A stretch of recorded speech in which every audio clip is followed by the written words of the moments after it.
Hey guys, sorry I look like a total mess right now. I actually need to go shower, but I was doing something before I was showering and I decided that I wanted to film it for you guys so you could see it.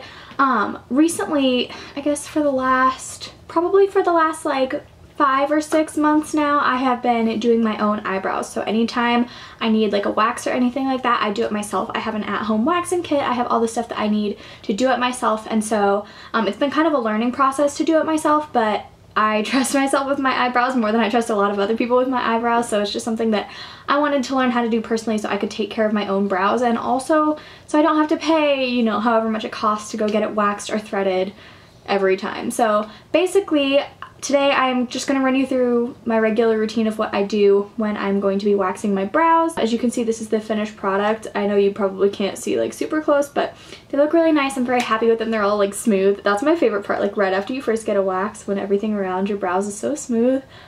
So I'm going to be showing you guys all of my little things that I do, any little tips and tricks that I have, and how I wax my eyebrows at home. So if you guys are interested in learning how I do it, then please keep watching. And also, just so you know, all of the products that I'm going to be using, I will try to list below. So any of the, you know, like the wax melter, the wax, the strips, and all that stuff, I will leave that linked in the down bar for you. So if you want to see how to wax your eyebrows at home, or at least how I do it, then go ahead and please keep watching.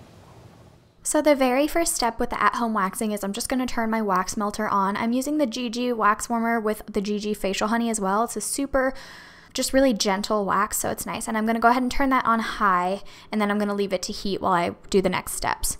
So then I'm going to go in with this little eyebrow brush comb thing. It's like an eyebrow and eyelash thing, but I'm just going to go ahead and brush in the direction of the hair growth. So I'm brushing the inner parts upwards and then the outer parts kind of down and out. And then I'm going to go ahead and trim whatever is excess. I like to do this first. Some people do it in a different order, but I like to do this first because I feel like otherwise some of the wax kind of gets stuck in the little hairs that are like growing too long or whatever. So I like to do this part first so none of the wax like gets stuck in my actual brow.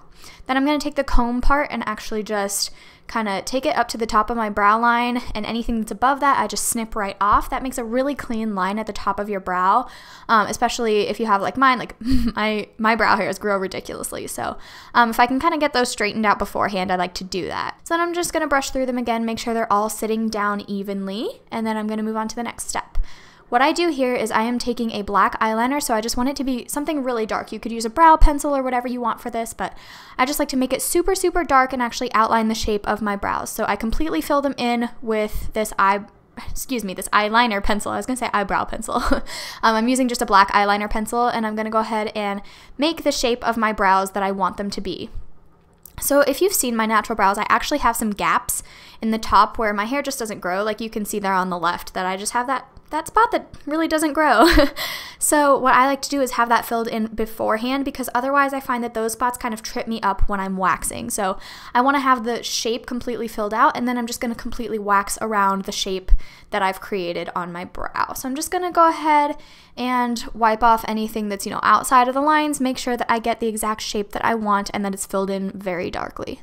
By the way, I'm realizing now that I forgot to mention the scissors that I was trimming my brows with, they're actually cuticle scissors. I kind of prefer the cuticle scissors because of the way that they're kind of curved. I don't know if you saw that, but I just prefer the shape to like straight scissors. I prefer the curved shape because it does get up under my arch, which is where I do most of my trimming. So that's just a little tip for you. So now that my brows are all filled into a terrifyingly dark shade, I'm going to go ahead and move on to some of the waxing stuff. So now that this is sat for about 20 minutes, you just want to check and make sure that it's liquidy. I'm going to go ahead and turn it down to between low and medium, closer to medium, but a lot of people say to put it on low, but I find that that's not quite warm enough. I don't know if it's for this wax in particular or if it's just for the warmer, but it's not quite warm enough, I find. If I do it on low, it gets a little too solid. So next, I am just going to show you the stuff that I'm using. I'm using the GG facial waxing strips, and I've cut them into thirds just because I like doing it in smaller sections versus like one big swoop. Then I have some little waxing sticks. They're round on one side and kind of thicker, and then they have a point at the bottom for precision. Then I have some baby oil gel and some GG post wax cooling gel, I guess, and just some cotton balls. So you'll see where I use all of these at a later time. So once I have everything laid out and my wax is all ready, I'm going to go ahead and start waxing. So I'm going to take a little dollop on the round end of my stick. That's what I like to use for this particular area. And I'm just going to go ahead and swipe it in the direction of the hair growth in whatever size area I want to do. Then I'm going to take the strip, again, swiping in the direction of the hair growth. And then I'm going to pull my skin taut and pull it in the opposite direction. That's going to give you the best result. I'm going to be doing that all over. What I prefer to do with my brows is do the underside, in the middle, and then kind of above my arch on the sides, but I don't like to do anywhere on the top of my brow just because I find that it's really easy to mess that up. So I kind of just tweeze that later. Next, I am taking my baby oil gel on a little cotton ball, and I'm going to be removing, first of all, the wax residue. So this is really good at getting all of that off your skin. And I'm also taking off any of the makeup from the eyeliner pencil. If you get makeup in an area that you've just waxed, it can not only cause irritation, but it can actually also cause a breakout, and it can be really messy. So I like to make sure that all of that is removed so I can see my nice clean brows and my skin is still healthy. Next, I'm going to take some of that post-wax cooling gel from Gigi. If you guys have ever done this before, you know how great this stuff feels. It just kind of calms everything, relaxes it. It's all nice and cool. And I'm just going to be applying that to any of the areas that I waxed. This feels amazing and you will love it, so it's definitely worth investing in that gel. Then once I am done, that is all for the waxing part, and we're going to move on to the last step.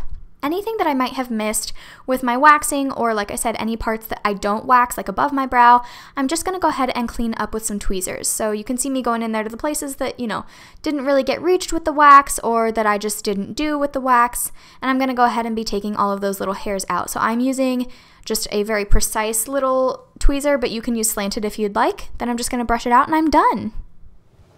So guys, that was it for my how to wax your brows at home tutorial thing, I guess. I don't really know what I'm going to call this video yet, but anyway, I hope this is helpful for you guys, that you learned a little something about how to do your brows yourself. I would recommend, for the first time that you're having your brows done, like if you've never done your brows before, if you've never had a wax or a pluck or anything like that, I would recommend having a professional do it first.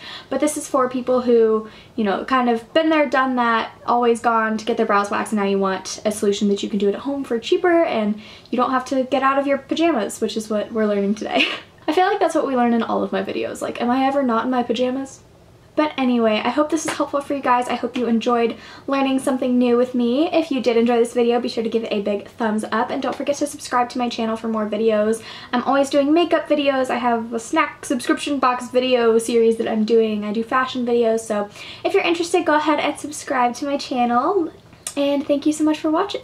Louise. Anyway, thank you for watching. I will see you guys very soon in my next video.